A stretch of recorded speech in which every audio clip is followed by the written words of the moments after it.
40 ఏళ్ల కింద ఏర్పడినటువంటి ఒక బీజేపీ పార్టీ రాముని బొమ్మ చేతబట్టుకొని ఈరోజు దేశం మొత్తం 15 సంవత్సరాల నుంచి ఏకదాటిగా పరిపాలిస్తున్నటువంటి పరిస్థితి.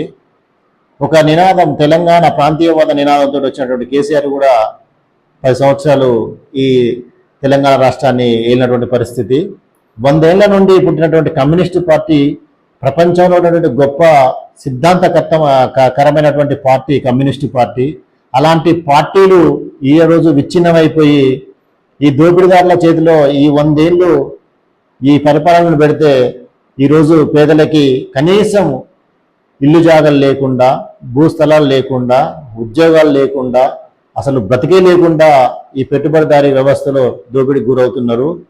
మీరు ఈ చీలికలు పీలికలు ఎందుకు వచ్చినాయనేది అది పార్టీల అంతర్గత విషయం అయినప్పటికీ ఎవరి స్వార్థాల కోసం వాళ్ళు పోయినారా, లేకపోతే అక్కడ పార్టీ సిద్ధాంతాల కోసం జరిగినారా అనేది మీ అందరి ఆత్మ పరిశీలన, మీ రివ్యూలో మీరు తెలుసుకుంటారు.